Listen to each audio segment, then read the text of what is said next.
Hi friends, welcome back to knowledge garden. આજે આપણે ગાલા assignment ધોરણ 10 ગાલા અસાઇનમેન્ટ 2025 જે હમણાં નીકળી છે 24-25ની એનો વિભાગ સી સોલ્યુશન કરશું, જેની અંદર આપણે કુલ 9 દાખલા છે અને એમાંથી તમારે 6 દાખલા કરવાના હોય છે. તો જે ચેપ્ટર તમને વધુ ફાવતા હોય એ 6 દાખલા તમારે કરવાના. તો અહીંયા અત્યારે હું તમને 9 દાખલા છે એની સરળ રીત બને એટલી શોર્ટકટ રીતથી તમને એ દાખલા શીખવાડીશ અને બધી માહિતી કેવી રીતે લખવી, કેવી રીતે પેપર લખવું એ પણ તમે સ્ટેપ જોઈ શકશો એની અંદર. તો હલો શરૂ કરીએ આપણે. વિભાગ સી 18 માર્ક્સનો હોય છે અને પ્રશ્નપત્ર 2નો આ વિભાગ સી છે. તો ચાલો હવે આપણે શરૂ કરીએ વિભાગ સી. જો તો હવે શરૂ કરીએ આપણે વિભાગ સી. વિભાગ સીની અંદર સૌથી પહેલો 38 નંબરનો દાખલો જે આદેશની રીતે ઉકેલવાનો છે. એટલે અહીંયા ચોખવટ કરી છે આદેશની રીત, તો એના સિવાય તમે કોઈ પણ રીત કરી શકો નહીં. તો જુઓ રકમ છે આ રીતે: 2x + 3y = 11 અને 2x - 4y = -24. એના આદેશની રીતે ઉકેલો. તો સૌથી પહેલાં તો આપણે આ બે સમીકરણ લખી લેશું અહીંયા કને. હવે વિદ્યાર્થી મિત્રો, તમારે શું કરવાનું કે આ બંને સમીકરણમાંથી કોઈ એક સમીકરણ તમારે પસંદ કરવાનો. ધારો કે તમે આ ફર્સ્ટ પસંદ કર્યો, પહેલો સમીકરણ પસંદ કર્યો, તો આપણે પહેલો સમીકરણ અહીંયા લખી નાખ્યો 2x + 3y = 11. પહેલો સમીકરણ પસંદ કરીને આપણે અહીંયા લખ્યો છે. હવે એની અંદરથી જે પહેલો સમીકરણ પસંદ કર્યો એમાંથી કાં એક્સને એકલો કરી નાખો, કાં વાયને એકલો કરી નાખો. જે તમને એકલો કરવો હોય તે કરી શકો. અહીંયા મેં 2xને એકલા કર્યા છે, એટલે કે +3y છે બરાબર, ને આ સાઈડ આવે તો શું થઈ જાય? -3y થઈ જાય. હવે રહ્યા અહીંયા કને 2x, કારણ કે +3y તો આ સાઈડ આવે તો માઇનસ થઈ ગયા. હવે આ બે છે એ x સાથે ગુણાકારમાં છે, અહીંયા આવે તો ભાગાકારમાં, એટલે કે અહીંયા મેં પહેલા સમીકરણમાંથી xને એકલો કરી નાખ્યો, એટલે કે મને xની વેલ્યુ મળી 11 - 3y/2.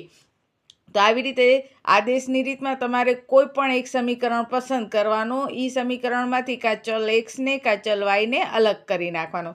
હવે જે તમારો ચલ એક્સ મળ્યો છે એને તમે જે પસંદ નથી કર્યો એ સમીકરણની અંદર એની વેલ્યુ લખો. જો આપણે પહેલો સમીકરણ પસંદ કર્યો છે તેમાંથી જે એક્સની વેલ્યુ મળી છે એ આપણે બીજા સમીકરણમાં મૂકવાની. તો જુઓ બીજો સમીકરણ અહીંયા ચોખવટથી બોર્ડમાં આવી જ રીતે લખવાનું કે સમીકરણ 2માં એક્સની કિંમત મૂકતા. જેટલું પરફેક્ટ લખાણ હશે એટલી તમારી પર્સનાલિટી બોર્ડ ઉપર સારી પડશે અને તમને માર્ક્સ વધુ મળશે. હવે બીજો સમીકરણ 2x - 4y = -24 જે આપણે પસંદ કર્યો ને, તો આપણે પેલો સમીકરણ પસંદ કર્યો ને એમાંથી એક્સની કિંમત શોધી. એ એક્સની કિંમત આપણે મૂકવાની બીજા સમીકરણમાં, એટલે કે ઇસકી ટોપી ઉસકે સર. હવે જો આ બીજો સમીકરણ 2x - 4y = -24. 2 એક્સની જગ્યાએ શું મૂકી દીધા? 11 - 3y/2. આ એક્સની જગ્યાએ કિંમત મૂકી. -4y = -24. અહીંયા ગુણાકાર ને ભાગાકારમાં છે એટલે 2 ઉડી જશે, એટલે રહેશે 11 - 3y. -4y = -24. હવે અહીંયા જોઈએ તો 3y પણ માઇનસ છે, 4y પણ માઇનસ છે. હંમેશા સરવાળા બાદબાકી છે એ સરખા ચલના જ હોય. તો આ બંને ચલ સરખા છે y, તો -3 ને -4 એટલે -7 કહેવાય. હવે આ -7y ને આપણે અહીંયા ને અહીંયા રાખીએ તો આ +11 બરાબર, ને આ સાઈડ આવે તો -11. -24 ને -11 જ્યારે પણ બંને રકમ માઇનસમાં હોય ત્યારે કરાય સરવાળો ને નિશાની રખાય માઇનસની. અહીંયા પણ એવી જ રીતે બંને રકમ માઇનસમાં છે એટલે કરવાનો સરવાળો, નિશાની રાખવાની માઇનસની, એટલે કે -24 ને -11 એટલે -35. અહીંયા -7y છે, બંને બાજુથી ઓછા નીકળી ગયા એટલે 7y = 35. એટલે y બરાબર આ 7 ગુણાકારમાં છે, અહીંયા આવે તો ભાગાકારમાં, એટલે કે 7 × 5 = 35. તો આવી રીતે આપણને yનો આન્સર મળી ગયો 5.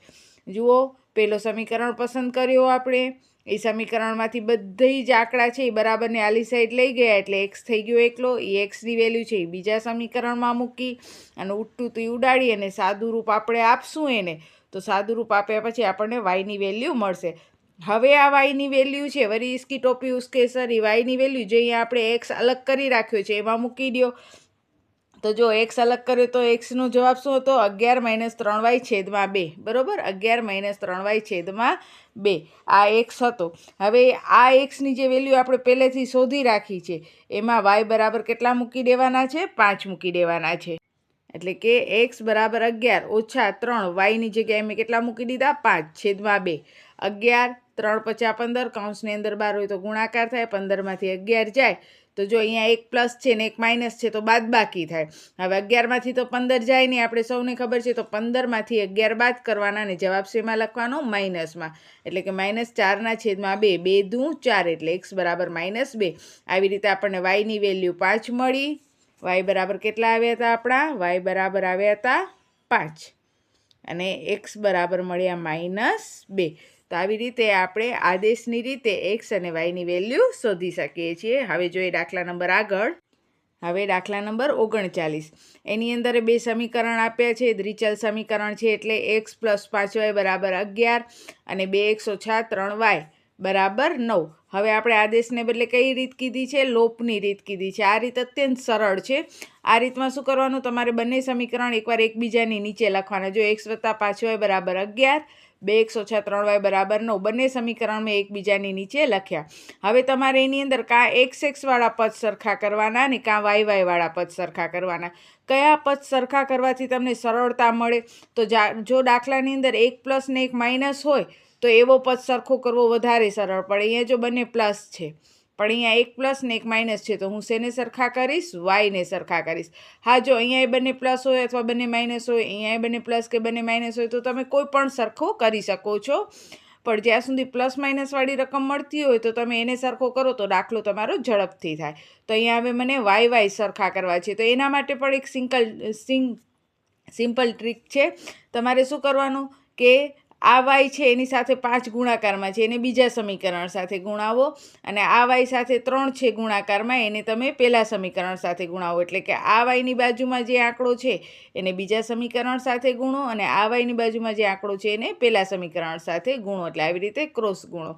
હવે આખા બધા સમીકરણ સાથે ગુણવાનું. 3 × x 3x, 3 × 5 15, 11 × 33, 2 × 5 10, 3 × 5 15 અને 9 × 5 45. તો જોશો આ બંને 15y થઈ ગયા.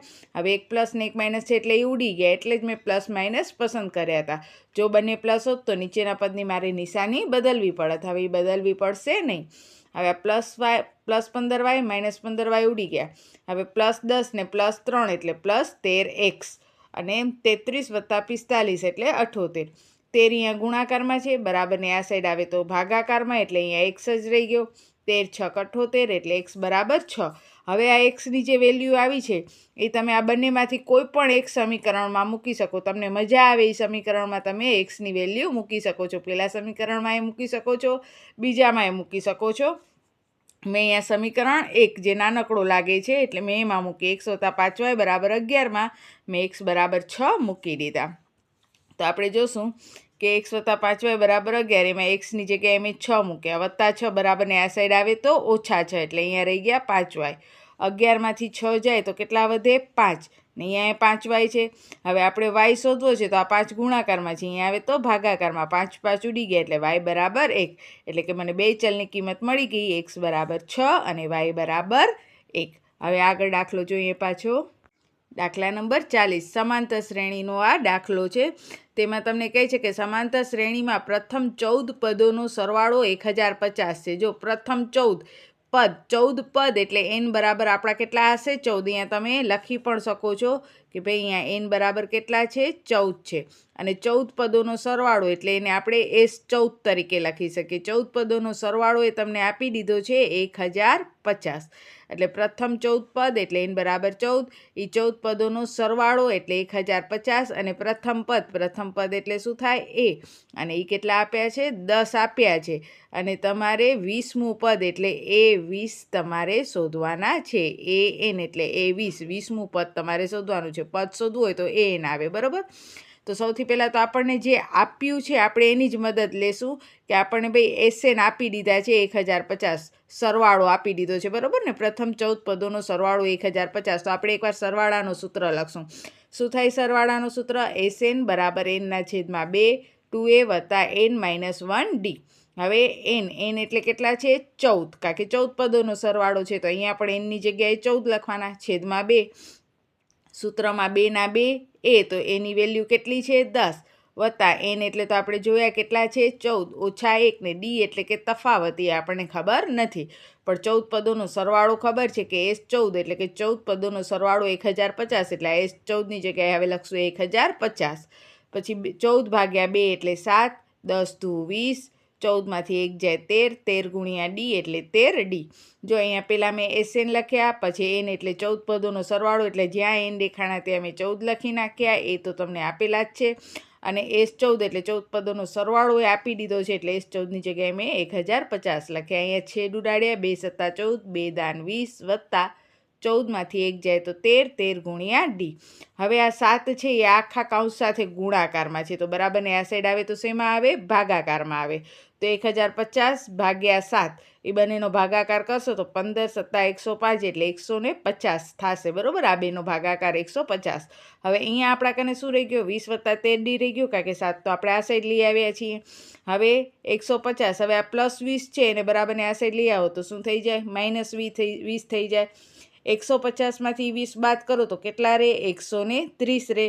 હવે અહીંયા શું રહી ગયું? ખાલી 13D રહી ગયો. હવે અહીંયા કને ડી આપણે શોધવું હોય તો આ 13 ગુણાકારમાં છે, એને લઈ આવીએ ભાગાકારમાં, એટલે ડી થઈ જાય એકલો. 13 દાન 130 એટલે ડી બરાબર કેટલા મળ્યા? 10. અહીંયા મને ડી મળ્યા છે. મારે શોધવાનું શું છે? તો મારે શોધવાનું છે A20. તો હવે હું શું કરીશ? ANનો સૂત્ર લખીશ. ANનો સૂત્ર, તો હવે મને જો 20મું પદ શોધવું હોય ને તો હું એના માટે શોર્ટકટ સૂત્ર લખીશ કે A20 એટલે A વત્તા 19D થાય. જેટલામું પદ શોધવું હોય એના કરતાં 1 ઓછો ડી લખવાનું, એટલે A વત્તા 19D. તો હવે એની વેલ્યુ તો મને ખબર છે, રકમમાં જ આપી દીધેલી છે કે એની વેલ્યુ કેટલી છે? 10 છે. એટલે એની જગ્યાએ હું લખીશ 10. 19 અને ડીની જગ્યાએ 10 જે હમણાં મેં શોધ્યા. 19 દાન 190 વત્તા 10 એટલે કે 200, એટલે 20મું પદ કયો હશે? 200 હશે. તો આવી રીતે મેં સૌથી પહેલાં SNનો સૂત્ર વાપરી, એમાંથી ડી શોધ્યો, અને પછી ડીનો સૂત્ર ડી મળી ગયો એટલે મેં A20મું પદ શોધી લીધું. ત્યાર પછી જોઈએ 41મો દાખલો, જેમાં 4 બિંદુઓ આપ્યા છે A, B, C અને D. ચારેય બિંદુના યામ પણ તમને આપી દીધા છે, 1 અને 7, 4 અને 2, -1 અને -1, અને ડીના યામ છે -4 અને 4. અને આપણે સાબિત કરવાનું છે કે એ ચોરસના શિરોબિંદુઓ છે, એટલે કે આ ચોરસના શિરોબિંદુ છે એ આપણે દર્શાવવાના છે. તો સૌથી પહેલાં તો ચોરસ થવા માટેની આપણને શરત ખપે કે કઈ શરત હોય તો એ ચોરસ કહેવાય. તો જો અહીંયા મેં ABCD જે 4 બિંદુઓ આપ્યા છે એ ચોરસ સ્વરૂપે દેખાડી દીધા તમને. હવે ચોરસ હોય એના માટે 4 બાજુઓ એકરૂપ થવી જોઈએ. કઈ 4 બાજુ એકરૂપ થવી જોઈએ? તો ABનું અંતર, B થી Cનું અંતર, C થી Dનું અંતર ને A થી Dનું અંતર, એટલે કે ટૂંકમાં AB, BC, CD અને AD બધે કેવા થવા જોઈએ? સરખા થવા જોઈએ. આ ઉપરાંત 2 વિકર્ણ એટલે A થી C, બરાબર? આ AC વિકર્ણ અને બીજો વિકર્ણ BD, એ બંને પણ કેવા થવા જોઈએ? સરખા થવા જોઈએ. જો આ 2 શરતોનું પાલન કરે તો જ આપણે કહી શકીએ કે ભાઈ આ ચોરસ છે. તો હવે બધી શરતોનું પાલન કરવા સૌથી પહેલાં આપણે A થી Bનું અંતર શોધીએ કે ભાઈ આ ABનો માપ કેટલો છે, એટલે એનો A થી Bનો અંતર શોધવો છે. તો અંતરનું સૂત્ર શું આવે? તો ABનો વર્ગ. ABનો અંતર શોધવો છે એટલે ABનો વર્ગ બરાબર x1 - x2 આખા કૌંસનો વર્ગ વત્તા y1 - y2 આખા કૌંસનો વર્ગ. આ સૂત્ર પણ વાપરી શકો ને જો તમને આ સૂત્ર ન વાપરવો હોય તો અહીંયાથી વર્ગ કાઢી નાખો ને આને વર્ગમૂળમાં નાખો. તો એનાથી શું પ્રોબ્લેમ થાય કે તમને બધા સ્ટેપની અંદર આવી રીતે વર્ગમૂળ કર્યા કરવું પડે, અને જે ઘણું કંટાળાજનક, મને તો ઘણું કંટાળાજનક લાગતું હોય ઘડી આવી રીતે વર્ગમૂળ બનાવો. તો મેં સિમ્પલી શું કર્યું કે અહીંયા કાને મેં વર્ગ કરી નાખ્યો એટલે અહીંયાથી વર્ગમૂળ નીકળી ગયો. નહીં તો તમે આવી રીતે પણ સૂત્ર વાપરી શકો કે AB બરાબર વર્ગમૂળમાં x1 - x2નો વર્ગ વત્તા y1 - y2નો વર્ગ. પછી જે પણ આન્સર આવે એ તમારે વર્ગમૂળમાં લખતો જવો પડે, પણ મેં અહીંયા વર્ગમૂળ કાઢવા માટે આનો શું કરી નાખ્યો? વર્ગ કર્યો. હવે સૂત્રમાં કિંમત મૂકીએ તો જો અત્યારે મારે A અને Bનું અંતર શોધવું છે, તો હું A અને Bના જ યામ જોઈશ. તો અહીંયા આપણે સાઈડમાં લખી જ નાખીએ A અને Bના યામ. એના યામ છે 1 અને 7, બરાબર, અને Bના યામ છે 4 અને 2. હવે જોઈએ ABનું જોઈએ છે તો આ પેલો જે હોય 1, જે પેલો છે એ x કહેવાય, અને આ બીજો હોય શું કહેવાય? મારા માટે y કહેવાય. તો આ x1, આ x2, આ y1, આ y2. પેલો હોય xx, બીજો હોય y. આનો પેલો 1 ને આનો પેલો 4, તો આ બંને x કહેવાય, પણ આ x1 અને આ x2, આ y1 અને આ y2. તો હવે આપણે કિંમત મૂકીએ. x1 એટલે 1, x2 એટલે 4 એનો વર્ગ વત્તા y1 એટલે 7 ને y2 એટલે 2 એનો પણ વર્ગ. એકમાંથી તો 4 જાય નહીં, 4માંથી 1 બાદ કરો તો -3, 1 પ્લસ ને 1 માઇનસ હોય તો બાદ બાકીને મોટા પદની નિશાની. 7માંથી 2 જાય તો 5નો વર્ગ, -3નો વર્ગ +9 અને 5નો વર્ગ 25. -3 છે તો -9 ના આવે, કારણ કે કોઈ પણ પદ માઇનસમાં હોય તો એનો વર્ગ કરો તો એ પ્લસ થઈ જાય. 25 ને 9 થયા 34, એટલે એબીનો વર્ગ 34. હવે અહીંયાથી વર્ગ કાઢીએ તો આને શેમાં નાખી દેવાય? વર્ગમૂળમાં. ને 34નું કાંઈ વર્ગમૂળ નીકળતો નથી, એટલે એબી બરાબર વર્ગમૂળમાં 34. હવે જેવી રીતે આપણે એથી બીનો માપ શોધ્યો વર્ગમૂળમાં 34, એવી રીતે બીથી સીનો માપ શોધીએ. તો સૌથી પહેલાં આપણે સીના યામ લખી નાખીએ, -1 ને -1, બરાબર. તો હવે બીથી સીનો જ્યારે આપણે અંતર શોધીએ છીએ તો આપણા માટે x1 આ થશે ને x2 આ. x1 એટલે 4, x2 એટલે -1. પહેલો પદ x, બીજો પદ y. એટલે આ x1, આ x2, y1, y2. તો ચાલો હવે આપણે જોઈએ બીસી. તો સૂત્ર તો એ જ આવશે જે આપણે આગળ લખ્યો તો બીસીનું અંતર શોધવા માટેનો, x1 - x2નો વર્ગ વત્તા y1 - y2નો વર્ગ. હવે x1 તો x1 એટલે જુઓ કેટલા છે? 4. માઇનસ આ જે સૂત્રના માઇનસ છે એ માઇનસ, ને x2ની વેલ્યુ પણ -1 છે, એટલે બીજી વાર પાછા માઇનસ લખવાના. આ સૂત્રના માઇનસ ને x2ની વેલ્યુ -1 આખા કૌંસનો વર્ગ. એવી જ રીતે y1, તો y1 એટલે કેટલા આવશે? 2, અને y2 એટલે -1, તો y1 એટલે 2, પછી નિયમના આ માઇનસ અને y2ની વેલ્યુ પણ -1, બરાબર, અને આખા કૌંસનો વર્ગ. હવે 4 માઇનસ પ્લસ 1 આખા કૌંસનો વર્ગ, 2 માઇનસ પ્લસ 1 એનો વર્ગ. 4 ને 1 5નો વર્ગ, 2 ને 1 3નો વર્ગ, 5નો વર્ગ 25, 3નો વર્ગ 9, 25 ને 9 34. એટલે બીસીનો વર્ગ પણ કેટલો આવ્યો? 34. જેમ અહીંયા એબીનો વર્ગ 34 આવ્યો, બીસીનો વર્ગ એ 34. એટલે બીસીને વર્ગમૂળમાંથી બહાર કાઢો, એટલે કે અહીંયાથી વર્ગ કાઢો તો આ શેમાં આવી જાય? વર્ગમૂળમાં. એટલે બીસી બરાબર વર્ગમૂળમાં 34. ત્યાં બીસીનો વર્ગ બરાબર 34, એટલે બીસી બરાબર વર્ગમૂળમાં 34. તો જો એબી અને બીસી તો સરખા થઈ ગયા. હવે જોઈએ આપણે સીડી અને એસી. જો આપણે એબીનો માપ, બીસીનો માપ બંને સરખો મળી ગયો. હવે આપણે સીડીનો માપ જોઈએ. જો હવે સીડી સૂત્ર એ જ x1 - x2 આખા કૌંસનો વર્ગ, y1 - y2 આખા કૌંસનો વર્ગ. હવે ડીના યામ, સીના યામ આપણે અહીંયા લખી નાખું છું હું. સીના યામ હતા -1 અને ડીના યામ હતા -4 અને 4. તો હવે x1 એટલે -1, x2 એટલે -4 ને આ સૂત્રના માઇનસ, y1 એટલે -1 -y2 એટલે 4. માઇનસ પ્લસ, વત્તા 4માંથી ઓછા 1 જાય તો 3નો વર્ગ.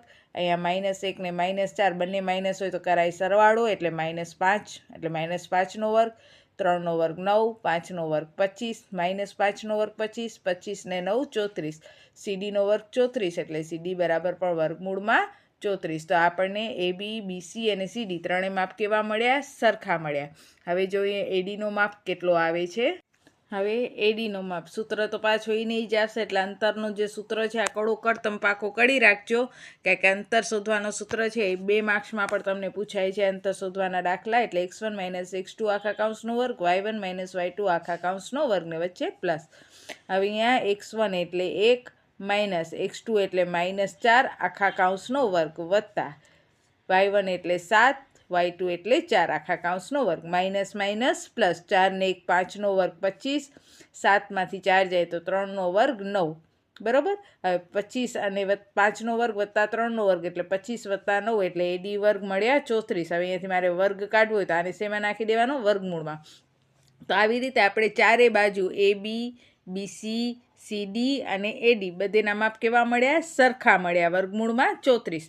હવે વાત કરીએ આપણે બે વિકર્ણ કે એના માપ કેવા છે. હવે જોઈએ આપણે વિકર્ણ, તો એમાંય સૂત્ર તો એ જ આવશે કે x1 - x2, કારણ કે આપણને વિકર્ણનો શોધવાનો છે અંતર. જો વિકર્ણ કેને કહેવાય? તો અહીંયા આ એસી છે એ શું કહેવાય? વિકર્ણ કહેવાય. એટલે આ x1 એટલે 1 ને x2 એટલે -1, y1 એટલે 7 ને y2 એટલે -1, x1, x2, y1, y2 આ બેનો જોઈએ છે, એટલે આ બંનેમાં જ આપણે લેવાનો. તો એ રીતે આપણે આગળ જોઈએ તો x1 એટલે 1 માઇનસ x2 એટલે -1નો વર્ગ, y1 એટલે 7 અને y2 એટલે -1નો વર્ગ. હવે માઇનસ અહીંયા પ્લસ, અહીંયા પણ માઇનસ પ્લસ. એટલે કે 1 ને 1 2નો વર્ગ અને 7 ને 1 8નો વર્ગ, 2નો વર્ગ 4, 8નો વર્ગ 64, 64 ને 4 68, 80નો વર્ગ 68 એટલે 80 બરાબર કેટલા આવ્યા? વર્ગમૂળમાં 68 આવ્યા. જેમ એક વિકર્ણ છે એવી રીતે આપણે બીજો વિકર્ણ પણ જોવા. તો જુઓ બીજા વિકર્ણ કયો છે? બી અને ડી, અને એના યામ કયા છે? તો અહીંયા આપણે ડીના યામ લખી નાખીએ એટલે તમને વધારે ખ્યાલ આવશે. તો ડીના યામ લખ્યા -4 અને 4. તો હવે બી અને ડી વચ્ચેનો અંતર શોધવાનો છે. એસીનો શોધાઈ ગયો. હવે બીડીનો એટલે x1 એટલે 4, x2 એટલે -4, y1 એટલે 2 ને y2 એટલે 4. x1, x2, y1, y2. તો જોઈએ હવે એમાં બીડીમાં x1 - x2નો વર્ગ વત્તા y1 - y2નો વર્ગ. તો જોઈએ x1 એટલે 4 હતા, -x2 એટલે -4 હતા, y1 એટલે 2 ને y2 એટલે 4. વચ્ચે પ્લસની નિશાની. સૂત્ર પરફેક્ટ રીતે પાકો કરી નાખવાનો. હવે -4 ને -4 +4, 4 ને 4 8નો વર્ગ. પછી 2માંથી 4 જાય એટલે કે -4, તો -4માંથી +2 જાય તો -2નો વર્ગ અને -2નો વર્ગ 4. હવે 8 8 64 ને 2 2 4, 64 ને 4 68 એટલે બીડીનો વર્ગ 68 એટલે બીડી બરાબર પણ વર્ગમૂળમાં આવશે 68. તો અહીંયા જોઈએ તો જોશો બંને વિકર્ણના માપ કેવા મળ્યા? સરખા મળ્યા. હવે આખો દાખલો આપણે જોઈએ તો જુઓ આ બધી બાજુઓના માપ પણ કેવા મળ્યા? વર્ગમૂળ 34, વર્ગમૂળ 34, વર્ગમૂળ 34. વિકર્ણના માપ પણ સરખા મળ્યા. બરોબર. તો આપણે લખી શકીએ કે અહીંયા ચારે બાજુઓ સરખી છે ને ચારે બાજુના માપ વર્ગમૂળ 34 છે ને વિકર્ણના માપ પણ કેવા છે? સરખા છે, વર્ગમૂળ 68. એટલે કે શરતનું પાલન થાય છે એટલે ABCD ચોરસ છે. મોટો દાખલો છે પણ 3 માર્ક્સ પણ એના રોકડા છે. તમે ધારો તો આ ચેપ્ટર સ્કીપ પણ કરી શકો છો, પણ ઇઝી છે, મોટો છે પણ સરળ છે. તો કરો તો વધારે સારું, નહીં તો તમને જે આવડે એવા 6 દાખલા તમારે વિભાગ સીમાં કરવાના હોય છે. ત્યાર પછી 42મો દાખલો એ પણ એ જ ચેપ્ટરનો છે. વાય અક્ષ એ બિંદુઓ 5 અને -6 અને -1 અને -4ને જોડતા રેખાખંડનું કયા ગુણોત્તરમાં વિભાજન કરે છે અને તેના છેદ બિંદુ પણ શોધો. તો આપણે લખવાનું કે ધારો કે આ જે બે બિંદુઓ છે વાય અક્ષ એ બિંદુ 5 -6, તો 5 - 6 એને આપણે બિંદુનું નામ આપી દઈએ એ, અને આ બિંદુ થઈ જાય બી. એટલે વાય અક્ષનો કોઈ બિંદુ છે એ એ અને બીને જોડે છે. તમને ફાવે નહીં તો તમે એની આકૃતિ પણ દોરી શકો છો કે આ બિંદુ એ, આ બિંદુ બી, અને ધારો કે આ આડો છે પણ વાય અક્ષ છે, એક્સ અક્ષ નથી, એવી રીતે આપણે ધારી લીધો. એના યામ 5 અને -6, બીના યામ -1 અને -4, અને એનું વિભાજન કરતો કોઈ એક બિંદુ પી છે. બરાબર. એ અને બીનું વિભાજન કોણ કરે છે? બિંદુ પી. અહીંયા લખ્યું છે. ધારો કે પી બિંદુ છે એ બીનું વિભાજન કરે છે. પણ કેવી રીતે વિભાજન કરે છે? 1/2માં, 2/3માં એ આપણે ખબર નથી. તો આપણે શું લખવાનું? ધારો કે તે k/1માં વિભાજન કરે છે. બરાબર. હવે k/1 જ્યારે પણ તમને વિભાજન ના આપ્યું હોય ને ત્યારે તમારે k/1માં જ વિભાજન કરે છે એમ લખવાનું. હવે અહીંયા જોઈએ તો પીના યામ કયા હશે? તો જો આપણને કીધું છે કે પી કયા અક્ષનો બિંદુ છે? વાય અક્ષનો બિંદુ છે. વાય અક્ષનો બિંદુ હોય ને તો એના વાયની જગ્યાએ વાય જ લખવાનો. આ ખાસ યાદ રાખજો.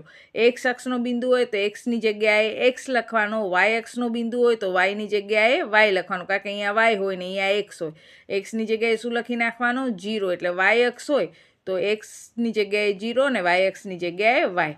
હવે પીનો એક્સ યામ શોધવા માટેનો સૂત્ર, તો વિભાજનનો સૂત્ર m1 x2 વત્તા m2 x1, m1 વત્તા m2. બરાબર. m1 વત્તા m2. અહીંયા m1 ને m2 શું છે? તો આને m1 કહેવાય ને આને m2 કહેવાય. આપણા માટે આ જે k છે એ શું કહેવાશે? m1, અને આ એક છે એ શું થશે? m2. અને x2 વત્તા x1. ભૂલથી અહીંયા 1 ને અહીંયા 2 ન થાય. 1 સાથે 2, 2 સાથે 1, એ રીતે યાદ રાખો. છેદમાં m1 વત્તા m2. હવે m1 એટલે કેટલા છે? k. x2 તો આ x1 એટલે x2 કેટલા થયા કહેવાય? -1, કારણ કે આ તો આપણા માટે x1 છે, તો આ x2 થાય, આ y1 થાય અને આ y2 થાય. તો આપણે x2 એટલે -1 વત્તા m2 એટલે કેટલા છે? 1 ને x1 એટલે કેટલા છે? 5. m1 વત્તા m2 એટલે કે k વત્તા 1. હવે -k × -k, 5 × 5 ને k + 1. હવે પીનો એક્સિયમ તો એ તો આપણને આપી દીધો છે, જુઓ કેટલો છે, પીનો એક્સિયમ 0 છે, એટલે પીના એક્સિયમની જગ્યાએ અહીંયા આપણે શું લખી શકીએ, 0. હવે આ k વત્તા 1 જે છે એ આ સાઈડ ભાગાકારમાં છે, બરાબર, ને આ સાઈડ આવે તો શેમાં આવી જાય, ગુણાકારમાં આવી જાય. હવે તમે એને k વત્તા 1 ને 0 વડે ગુણો તો જવાબ શું આવે, 0. એટલે હવે અહીંયા શું રહી ગયા, -k વત્તા 5, -k બરાબર ને આ સાઈડ આવે તો +k, એટલે k બરાબર કેટલા મળ્યા, 5 મળ્યા. એટલે જો હવે kની જગ્યાએ 5 લખે તો કયા ગુણોત્તરમાં વિભાજન કરે છે, 5:1 વિભાજન કરે છે, એમ આપણે લખી શકીએ. એટલે આપણને y અક્ષ ઉપર p આપ્યો છે તો આપણે સૌથી પહેલાં એનો એક્સિયમ જ શોધવાનો, કારણ કે એનો એક્સિયમ 0 હોય. પછી અહીંયા બધી વેલ્યુ લખી નાખો એટલે તમને અહીંયા કને kની વેલ્યુ મળશે. તો kની વેલ્યુ મળી ગઈ તો આ 1 એટલે 5:1 વિભાજન કરે છે. હવે આપણે એના છેદબિંદુ પણ શોધવાના છે. છેદબિંદુ શોધવા માટે આપણે પીનો વાયયામ શોધવાનો. હવે પીનો વાયયામ શોધો તો સૂત્ર એ જ આવશે m1, પણ અહીંયા x2ની જગ્યાએ શું આવી જશે, y2, m2 y1 છેદમાં m1 વત્તા m2. હવે m1 તો હવે આપણે 5 લખવાનો, હવે k નહીં લખવાનો. y2 તો જુઓ y2 કેટલા છે, -4, પછી પ્લસ m2 એટલે કેટલા છે હવે આપણા કાને 1, અને y1 તો y1 એટલે કેટલા છે, -6 છે, બરાબર.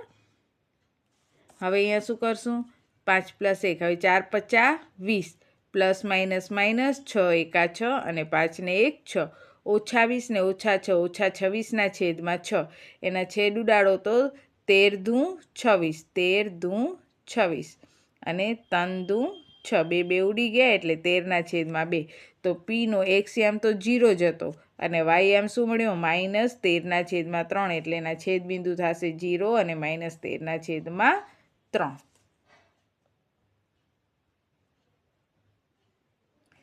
તો આ રીતે આપણે વિભાજનના સૂત્રથી પણ આખો દાખલો કરતા હોઈએ છીએ.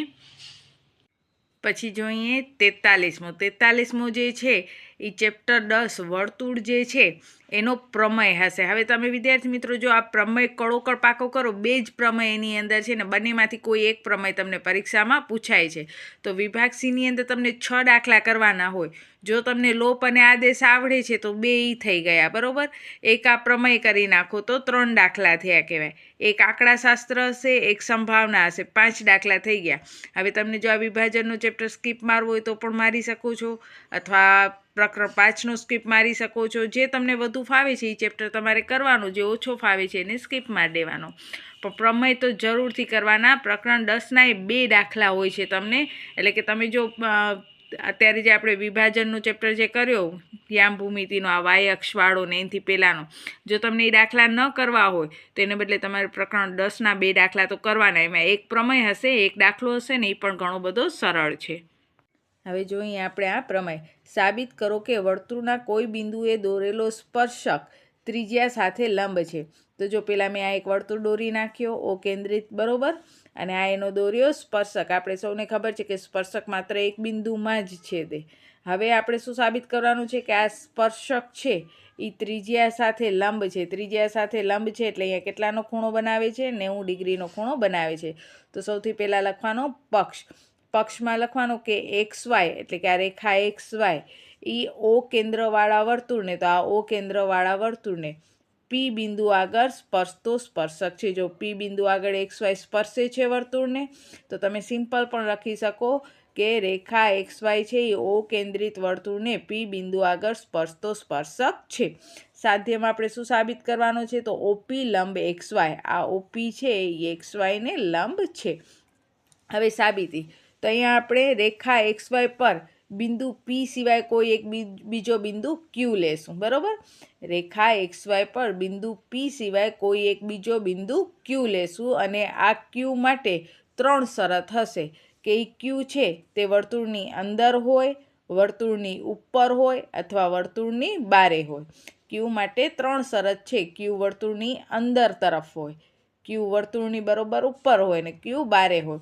હવે પહેલી શરત આપણે કહીએ, પહેલો વિકલ્પ કરીએ કે જો તે વર્તુળની અંદર હોય, જો અહીંયા વર્તુળની અંદર હોય તો આ OQ છે એ OP કરતાં કેવા થઈ જાય, નાનકડા થઈ જાય. અને OQ OP કરતાં નાના થઈ જાય ને, ધારો કે અહીંયા Q હોય તો આપણે જે રેખા XY છે એના ઉપર જ બિંદુ Q આપેલો કીધો છે આપણને કે રેખા XY ઉપર જ P સિવાયનો બિંદુ Q લેવાનો છે. હવે જો Q અહીંયા અંદર હોય તો રેખા XY મને આમ દોરવી પડે કારણ કે P પણ એના ઉપર છે. તો એ સંજોગોમાં એ શું થઈ જાય, રેખા XY એની છેદિકા થઈ જાય. એટલે માત્ર તમારે અહીંયા થિયરીની જેમ જ લખવાનું હશે કે વિકલ્પ 1 પ્રમાણે જો વર્તુળની અંદર બિંદુ Q હોય તો OQ છે એ OP કરતાં નાના થાય અને રેખા XY એની છેદિકા થઈ જાય, સ્પર્શક બને નહીં. પણ આપણને પક્ષમાં તો કીધો છે સ્પર્શક છે એટલે એ શક્ય નથી.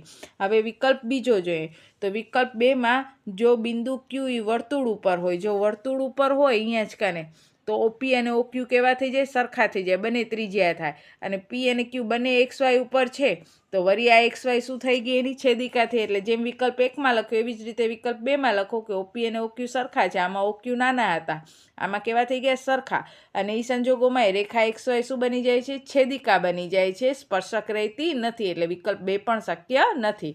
પછી વિકલ્પ 3 મુજબ જો Q વર્તુળની બહાર હોય તો જો અહીંયા દોર્યો છે વર્તુળની બહાર, તો OQ મોટા થશે OP કરતાં. એટલે OP છે એ નાનામાં નાનો અંતર થયો, લઘુત્તમ અંતર થયો. જે લઘુત્તમ અંતર હોય એ લંબ હોય. એટલે અહીંયા વિકલ્પ 3ની અંદર લખવાનું કે વિકલ્પ 3 મુજબ Q એ વર્તુળની બહાર છે એટલે OP છે એના કરતાં OQ મોટા છે. એટલે OP છે એ O થી XYનું ઓછામાં ઓછું અંતર છે.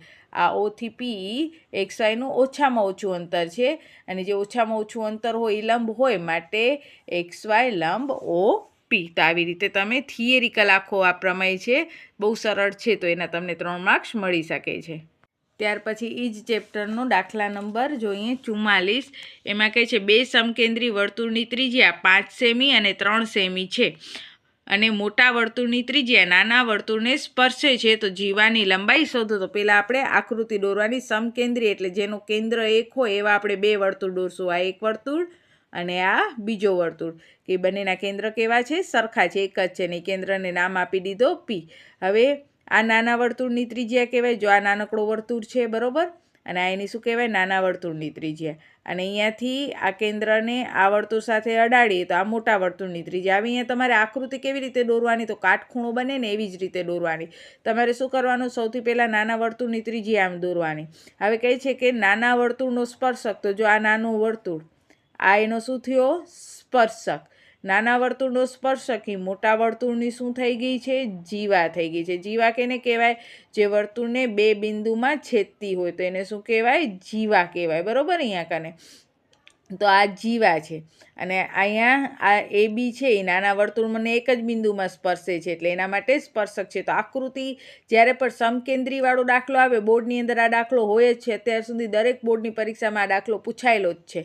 તો અહીંયા કને જ્યારે પણ સમકેન્દ્રી કે ત્યારે આવી રીતે 2 વર્તુળ દોરી અને નાના વર્તુળનો સ્પર્શક એવી રીતે દોરવાનું કે જીવા થાય. અને પછી આ તો આપણી એક ત્રિજ્યા થઈ ગઈ નાના વર્તુળની ત્રિજ્યા. બીજી ત્રિજ્યા એવી રીતે દોરવાની કે જે જીવાને આવી રીતે સ્પર્શ કરતી હોય. એટલે અહીંયા સરસ મજાનો કાટકોણ ત્રિકોણ થઈ જશે.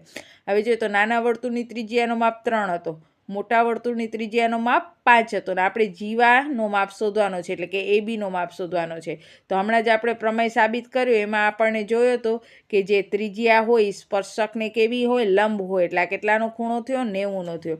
એટલે અહીંયા લખવાનું P કેન્દ્રવાળા 2 સમકેન્દ્રી વર્તુળોની ત્રિજ્યા, એકની કેપિટલ ત્રિજ્યા કેપિટલ R બરાબર 5 અને નાની ત્રિજ્યા માટે સ્મોલ r બરાબર 3 છે. નાના વર્તુળનો સ્પર્શક મોટા વર્તુળની જીવા AB છે. તો જો નાના વર્તુળ માટે આ AB સ્પર્શક છે ને મોટા વર્તુળ માટે એ શું છે, જીવા છે, જે નાના વર્તુળને M બિંદુમાં સ્પર્શે છે. માટે PM લંબ શું થાય, AB થાય, જે હમણાં જ આપણે પ્રમેયમાં સાબિત કર્યો હતો. માટે ત્રિકોણ PMBમાં ખૂણો M કેટલાનો થયો, 90નો. ને જ્યારે પણ 90નો ખૂણો આવે એટલે પેથા દાદાને બોલાવી લેવાનો. એટલે પાયથાગોરસ મુજબ PBનો વર્ગ એટલે આ કાટખૂણો, તો આ કર્ણનો વર્ગ બરાબર સામેની બાજુનો વર્ગ વત્તા પાસેની બાજુનો વર્ગ. હવે PB એટલે કર્ણનો વર્ગ એટલે 5નો વર્ગ, સામેની બાજુ એટલે 3નો વર્ગ, ને MB આપણે શોધવાના છે. 5નો વર્ગ 25, 3નો વર્ગ 9 બરાબર MBનો વર્ગ. હવે જોઈએ તો આ +9 છે બરાબર, ને આ સાઈડ આવે તો શું થઈ જાય, માઇનસ. આપણે MB અહીંયા જ રાખ્યા છે, આ +9 અહીંયા લઈ આવ્યા તો માઇનસ. 25માંથી 9 જાય તો 16 એટલે MBનો વર્ગ 16. એટલે MB કેટલા મળ્યા, 4, કારણ કે આ વર્ગ છે અને વર્ગ કાઢો તો આ વર્ગમૂળમાં આવે ને વર્ગમૂળ 16નો વર્ગ કેટલો થાય, 4 થાય. તો MB આપણને મળી ગયા 4. પાયથાગોરસથી આપણને MB 4 મળ્યા. હવે આ જે લંબ છે એ લંબ નથી, લંબ દ્વિભાજક છે. આ 4 હોય તો આ પણ કેટલા હોય? 4 હોય. તો પછી આખો AB કેટલો થઈ ગયો? 4 ને 4 8. આપણે એને દાખલામાં દેખાડવાનો. એટલે પહેલાં પાયથાગોરસ પ્રમાણે કર્ણનો વર્ગ બરાબર સામેની બાજુનો વર્ગ વત્તા પાસેની બાજુના વર્ગના સૂત્રથી આપણને MB મળ્યો. પછી લખવાનું કે જીવા AB એટલે આ જીવા AB એટલે MBના કેટલા થાય? ડબલ થાય. એટલે 4 દુ 8. બોર્ડની અંદર દર વખતે આ દાખલો હોય છે અને વર્તુળ ચેપ્ટર ઘણો સહેલો છે, તો વિભાગ Cની અંદર તમારે એ સિલેક્ટ કરવો જ જોઈએ, એક પ્રમેય અને એક દાખલો. એટલે 2 દાખલા એ થઈ જાય, એક લોપનો દાખલો અને એક આદેશનો દાખલો. એટલે 4 દાખલા થયા, એક આંકડાશાસ્ત્ર અને એક સંભાવના. તો તમારા 6 દાખલા એટલે 18 માર્ક્સ રોકડા થઈ જાય તમારા. હવે જોઈએ આપણે આંકડાશાસ્ત્રનો દાખલો જે 45 નંબર ઉપર છે.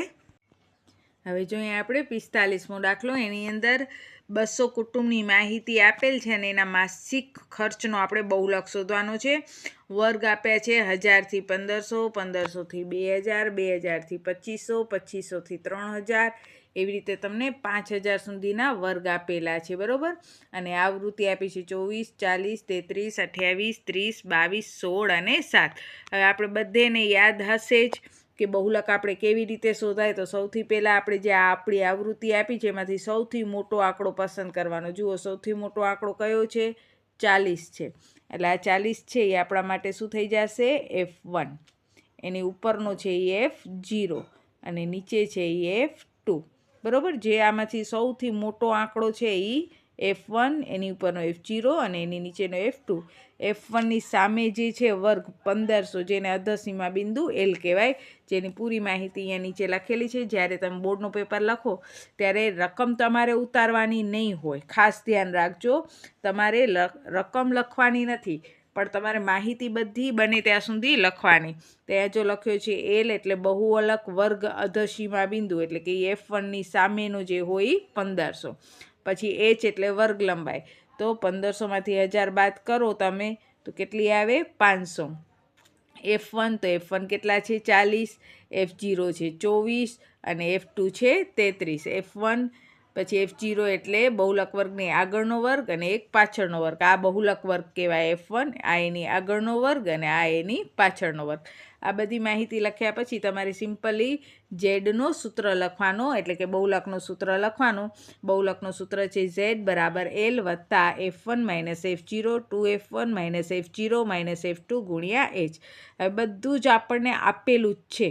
અહીંયાથી લખો અથવા તમે અહીંયા અલગથી લખ્યો એવી રીતે લખો કે જો આ F1 સૌથી મોટો આંકડો, એની ઉપર F0, નીચે F2 અને એની બરોબર સામે હોય આ L કહેવાય. જે મોટો આંકડો છે એની બરોબર સામેના વર્ગનો પહેલો જે પદ છે એને શું કહેશું? L કહેશું. તો આ બધી માહિતી આપણે અહીંયા લખેલી છે, એમાંથી જોઈને આપણે ખાલી સૂત્રમાં મૂકવાની છે.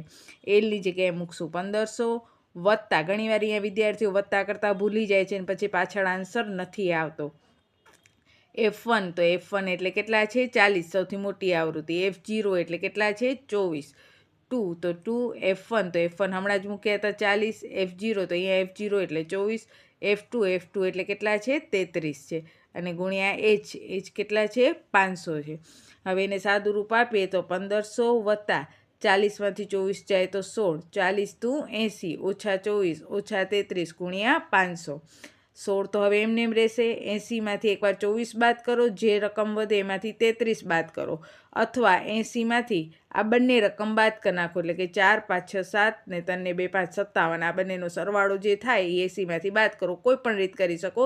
તમને એમ થાય કે ના અમને ભેગું નથી ફાવતું, તો પહેલાં 80માંથી 24 બાદ કરો, જે જવાબ આવે એમાંથી 33 બાદ કરો, અથવા 80માંથી આ બંને રકમ એકસાથે બંને રકમનો સરવાળો બાદ કરી નાખો. તો જવાબ કેટલો આવશે? 23.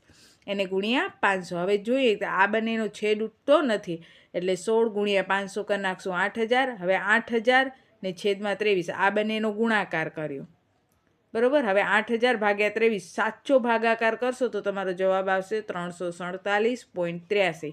એને આ 1500માં ઉમેરો એટલે 1847.83.